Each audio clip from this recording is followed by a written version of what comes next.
Et je laisse pour finir cette série de questions la parole à Fanny Bénard concernant la situation des personnes en situation de rue.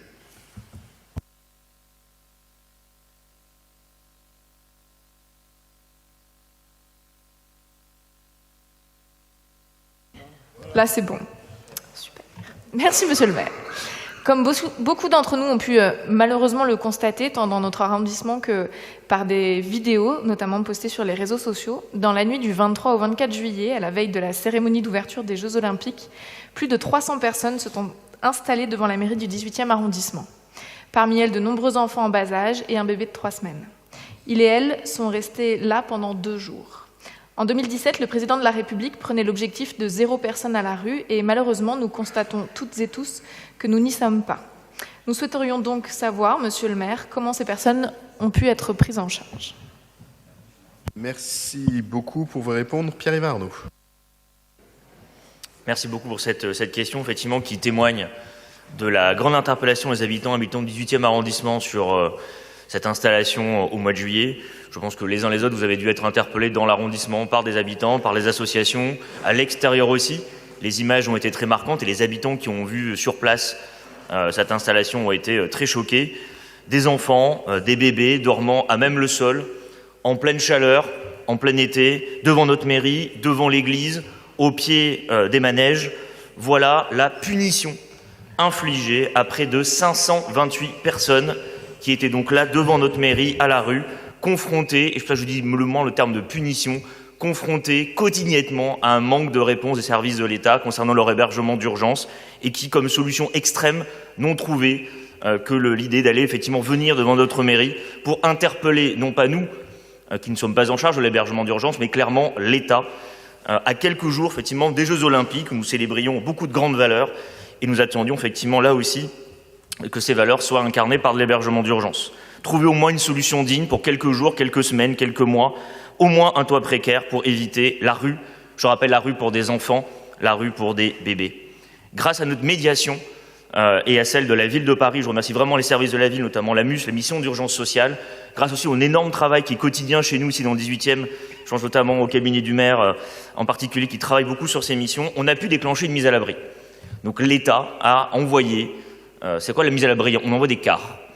Donc c'est un dispositif, vous voyez des policiers débarquer qui commencent à enserrer les gens autour de la place de la mairie. Puis vous voyez un car, puis 2 cars, puis 3 cars, des cars de CRS qui se joignent à ceux-ci. Et puis on commence à embarquer les familles dans les cris, dans la douleur. On les embarque et puis pour vers des mises à l'abri, je vous en donne après quelques éléments, mais il reste des gens. Alors 300 personnes ont pu être mises à l'abri par l'État ce jour-là, ont embarqué dans ces fameux cars. Vers où? Et c'est le sens de la réponse qu'on peut vous apporter, parce que les habitants demandaient mais où est-ce qu'on les emmène? Où vont les gens? Eh bien, les gens, ils sont allés dans des hôtels en Île-de-France, essentiellement. Ils vont repartir dans les semaines qui viennent sûrement à la rue, puisque ces hôtels vont les remettre à la rue dans les semaines qui viennent. Certains iront en hébergement en province, d'autres seront remis à la rue tout simplement sans solution. Et certains, nous les connaissons, ils sont dans le 18e arrondissement, c'est des familles d'enfants scolarisés dans notre propre arrondissement qui retrouveront le chemin de la rue d'ici quelques semaines. Mais quand ces cars sont partis, il restait 200 personnes. 200 personnes, 200 femmes et enfants encore en bas âge devant la mairie 18e arrondissement. L'État nous disant, nous c'est fait, c'est parti, on a fini notre travail. Comment on fait? Qu'est-ce qu'on a fait pour les 200 autres personnes? C'est la ville. C'est la ville de Paris qui a pris le relais. La ville de Paris qui a affrété elle-même des cars, qui a affrété un gymnase pour ces 200 familles qui étaient encore laissées à la rue. Moi je voyais le préfet, le cabinet préfet me dire au revoir, bonne soirée. Mais bonne soirée, merci. La ville a dû faire la suite, investir à nouveau ses fonds pour pouvoir prendre en charge ces 200 personnes. Elles ont été où? Dans un gymnase à Paris, désormais dans une école aussi qui est gérée par Aurore. Une partie des familles les plus vulnérables, je rappelle, il y avait donc des bébés de moins de 3 mois présents à la rue, ont été amenés dans des hôtels. Je rappelle, ces familles étaient laissées à la rue après la mise à l'abri de l'État. Et une dizaine ont pu être amenées sur Valadon, donc les lycées que nous avons pu ouvrir dans le 18e arrondissement pour les familles les plus vulnérables. Et là aussi, je rappelle, payées entièrement par l'argent de la ville, c'était l'objet d'une délibération il y a quelques semaines encore. Beaucoup d'habitants, effectivement, ont été très choqués. Mais choqués de quoi? Et il n'y a pas longtemps, un homme a dit « c'est insupportable ». Ils ont été choqués par le côté insupportable de laisser des femmes et des enfants à la rue, quelles que soient leurs origines ou leur présence ici. Ça qui était insupportable. Ils nous ont pas interpellés pour dire dégagez-les, ils nous ont pas interpellés pour dire renvoyez-les, ils nous ont dit mais prenez-les en charge, aidez-les, soutenez-les. C'est ça qu'ils nous ont mis devant nous. Et ça, je demande effectivement, et notre mairie fait ce travail-là tous les jours, on demande nous aussi des comptes à l'État. Pour nous, effectivement, c'est aussi totalement insupportable de voir un tel traitement réservé, on rappelle, à des femmes et à des enfants. La promesse avait été faite.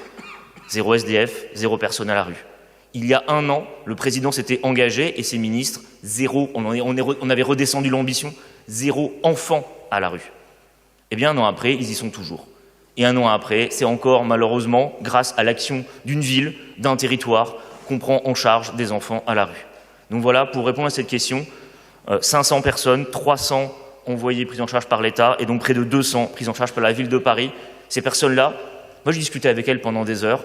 La plupart d'entre elles, elles vivent ici, dans le 18e, à Paris. La plupart d'entre elles travaillent en fait. Ce sont les personnes qui vont garder des enfants, ce sont des personnes qui vont travailler dans nos supermarchés, par exemple. Moi, j'ai vu une dame, par exemple, qui est restée pendant 2 jours, la nuit, la face contre le sol, et qui, au moment où le car arrivait pour la récupérer, je l'ai vue partir. Je lui ai dit, mais madame, faut pas partir. Vous avez fait tout ça pour ça, c'est le moment où vous pouvez embarquer dans le car. Non, elle avait son téléphone, elle le passe au téléphone, c'était son patron qui l'appelait, parce qu'elle devait partir au travail. Et donc moi j'ai vu cette dame prendre sa valise, quitter le dispositif policier et repartir pour aller travailler, laissant après 2 jours un hébergement possible. Voilà.